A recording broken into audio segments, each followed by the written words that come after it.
I would like to begin with an acknowledgement of country.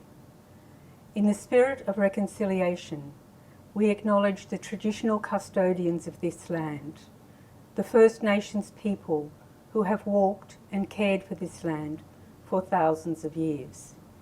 We acknowledge their descendants who maintain their spiritual connection with this land and the traditions passed down from generation to generation. We thank them for sharing their cultures, spiritualities, and ways of living with the land in this place we all now call home. We pay respect to elders past, present, and emerging. May we continue to walk gently and respectfully together and with each other. Secondly, I would like to thank you for inviting me here today. On behalf of the Queensland Faith Communities Council, an organisation representing 25 faith communities, I'm going to present an introductory talk on paganism. I am a Celtic pagan. I am a member of Pagan Hearth. I am a pagan priestess. I have been honoured by my community by being presented with an elder staff for my work in the community and in representing pagans in the interfaith arena. Today, I do not speak for all pagans, but I will speak of my understanding of paganism through the lens of the Celtic tradition which I follow. I acknowledge that not all pagans may share or apply these views and urge that you check the wishes of individuals and families that you work with and care for.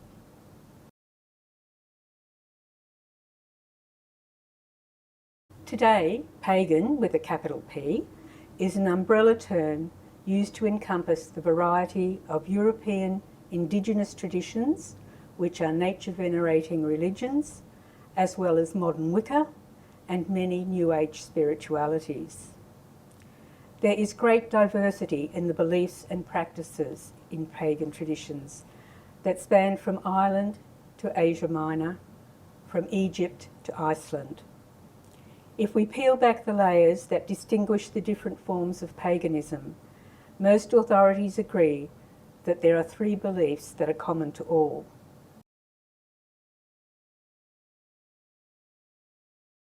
Pagans are basically polytheistic, recognising the existence of multiple gods and goddesses as reflecting the plurality and diversity found within the natural world. Gods and goddesses have independent and individual personalities with specific skills. Thus, they have different areas of expertise and powers over different geographical areas and elements of the human and natural worlds. Gods and goddesses form the sacred landscape as spirits of place.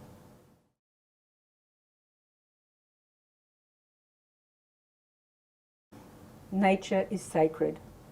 The divine is found within all elements of the natural world, while at the same time all elements of the natural world are part of a divine network that is greater than the sum of its parts. This belief is known as panentheism. God and goddess are found within every living creature and in the elements of the landscape. Pagans aspire to live in harmony with the natural cycles of night and day, the moon phases of waxing, full, waning and dark, the ebb and flow of the tides, the yearly turn of the seasons, reflected in sowing, tending and harvesting, and the cycles of life, birth, growth, death and rebirth. All of these natural cycles together are part of the interconnected web of life that links everything to everything else. Pagans recognise and honour the principle of the divine feminine, known variously as the goddess, Mother Earth, Gaia, the triple goddess encompassing maiden, mother and crone of wisdom, as well as the goddesses in all the pantheons of nature-based spiritualities. Paganism is a faith of complementary dualities rather than oppositional dualities. Thus, gods and goddesses are equally part of the divine. They are two sides of one coin, and both are necessary for a balanced and harmonious understanding of our world. Just as pagans have no concept of the oppositional duality of an all-good God and all-evil devil, we have no concept of heaven as a distinct place of eternal bliss, or hell as an alternate place of eternal punishment, each divorced from the physical world which we now inhabit. We do believe in other worlds, but these worlds are part of the fabric of this world, not separate from it. They overlay the natural world and are contiguous with it. It is also important to understand that time itself is not understood as a linear concept, but as a cycle. Thus, life is not seen as a straight line, with birth at the beginning and death at the end. It continues cycling through time, forever changing.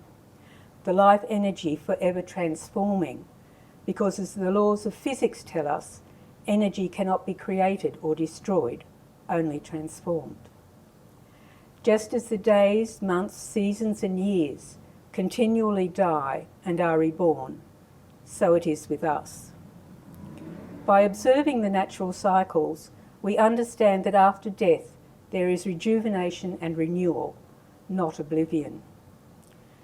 As Christopher Hughes explains in his excellent book, The Journey into Spirit, A Pagan's Perspective on Death, Dying and Bereavement, death is not the end, and neither is it the beginning.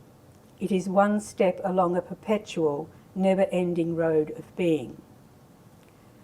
Others have described death as the station between trains. Paganism is an experiential religion, not a revealed religion. As such, we have no set sacred texts. We do, however, have an oral and written tradition of mythological storytelling dating back more than 5,000 years. Because our stories are not revealed, and therefore set in stone, so to speak, they are constantly being added to. New stories, poems, thoughts, songs are being produced by pagans every day. This is where an evolving, clear and assertive expression of a robust pagan worldview can be found. Together with the mythology of the ancient worlds and the poetry and folklore of the early modern world, these new literary works constitute modern paganism's testament. Paganism is a non-hierarchical religion. We see no need for a priesthood to act as intermediary between the individual and the divine. Our faith is down to each person's experience of the divine in how they live their lives. Each person is their own priest or priestess. Our rituals are usually held outside in the natural world. We cast a circle of sacred space, call the quarters of east, north, west and south, call the elements of water, fire, earth and air. We ask the gods and goddesses of sacred place to witness our rites and to guard our circle. We then tell the story of the seasonal festival we are celebrating.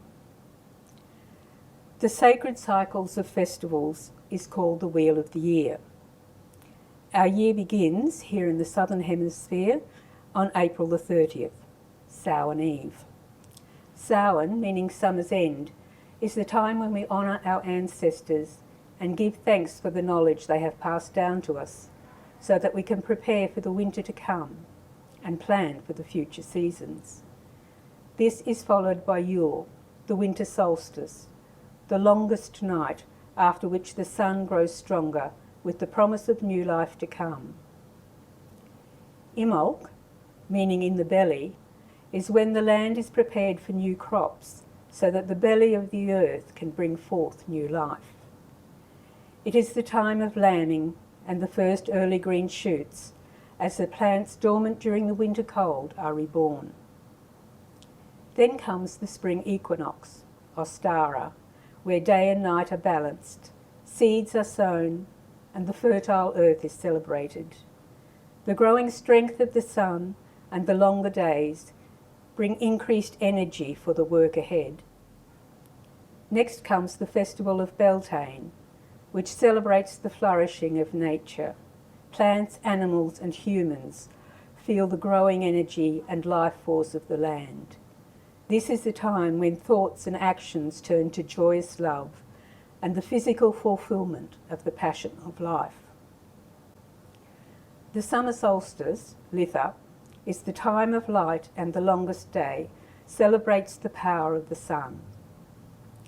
It is a haven between the toil of planting and the toil of harvesting, a time of games and feasting and thanksgiving. It is also a turning point in the year, as from now, light begins to ebb as the darkness grows. We are reminded that nothing is certain but change, which is the basis of life cycles. Lunasa is the festival of the first harvest, the first fruits of high summer that will provide for the coming seasons. We give thanks for the bountiful harvest as we realise that the days are growing shorter and that winter will soon return, and we must make ready for the dark days to come. Finally, there is Mabon, the autumnal equinox, the time of the second harvest that must be preserved for winter, a time when day and night are again in balance, but this time it is the darkness that is increasing as we draw to the end of our year, to start all over again. When a child is born, there will be a naming ceremony held with family and close friends. This is a time celebrating the rebirth of the life force and welcoming the new life to this world. There is no set ritual. The many faces of death also means that there is no set ritual for the dying. Pagans tend to use their intuition and imagination to do what seems right for the individual. If possible, friends and family will gather for the death vigil, maybe taking turns to sit and hold their loved one's hand, quietly sing a favourite song, chant some of the many chants to ease a person's crossing over. Here I would like to quote Thorne Coyle in the Pagan Book of Living and Dying. Times of illness and transition call out for ritual to help all involved. Sick or dying individuals may need help carrying out ritual, or at least a reminder that it is still possible to partake of their most basic spiritual practices. Let them know that though they may be in hospital or confined to a bed or wheelchair, their spiritual needs can be attended to. If possible, set up a ritual space. Do not worry if it is not elaborate. In a space devoid of things from home, a single picture can become an altar. Simple things bring comfort and reminders of the sacred. A plant, shell, or feather becomes a connection to the spirit that dwells in all things, connecting the sick to the world they may no longer walk upon. Earth or salt water cleansings are preferred for most hospital rituals. You may then set up sacred space, invoking the elements, calling the goddess and god that the dying person is closest to, or who will be most helpful to her at this time. This could be followed by a guided meditation to lead the spirit to the portal to the next world, so that they become familiar with the path towards their journey, or a healing massage if appropriate, or by favourite stories and reminiscences. But in all honesty, death rites and rituals are as individual as the person involved. Most pagans have a daily practice that grounds them in their faith. I begin each morning with an affirmation of my oneness with the universe and expressing gratitude for life, my home, my planet, the people I love. Like everything else in paganism, each person's daily practice is as individual as they are. These practices may include being out in nature, feeling the earth and the wind, digging in the garden.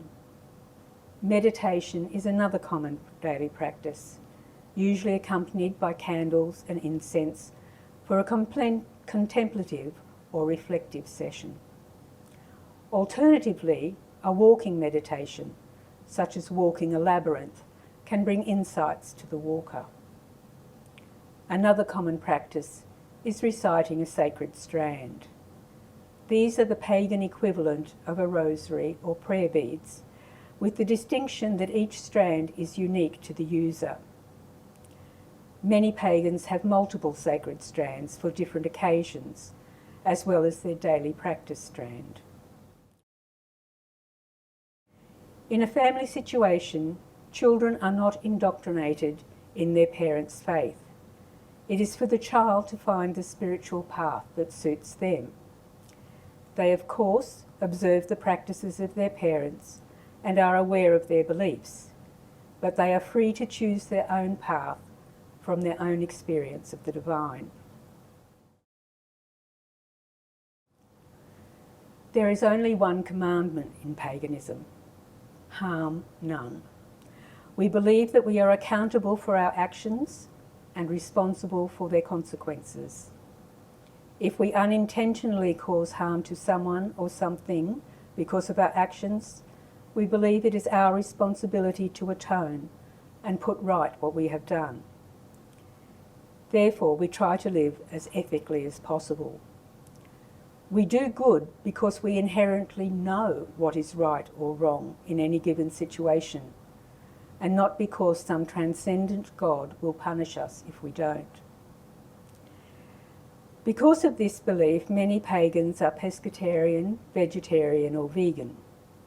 Others will only eat free-range or organic meat from accredited high welfare producers or sustainably caught seafood. However, none of this is mandated. Each pagan makes their own choice on what they consider to be ethically produced food. In fact, many pagans grow the majority of the vegetables they eat and share with their community. In this way, we speak of food meters rather than food miles. Here I would again like to quote from the pagan book of Living and Dying. In the pagan traditions, we believe that each of us embodies the sacred. It follows then that sacred authority is also embodied in each of us. When we are facing death and our suffering becomes unbearable, we have the absolute right to say, "I have suffered enough. I am ready to go now." We also believe we have the right to receive assistance in making an end. Pagans recognise that suffering is sometimes inevitable, but it is certainly not desirable. No one should be forced to continue to suffer unwillingly. To aid a terminally ill person in dying is seen to act as a priest or priestess of the Reaper, performing a sacred service. In the Celtic tradition that I follow, the tribe's healer or wise woman was the midwife of both life and death. When she could not heal a patient who was going to die in pain and over time, it was her duty to ease the transition from life to death and thus to rebirth. To the pagan mind, the cause and purpose of pain and suffering is to tell you that there is something wrong with the physical body. It is certainly not a punishment for some real or imagined sin imposed by an all-powerful God. Just as suffering is not seen as a punishment for being bad, neither are illness or accidents. As said earlier, we believe we have a moral responsibility to rectify the consequences of our actions if they have caused unintended harm. We believe in free will.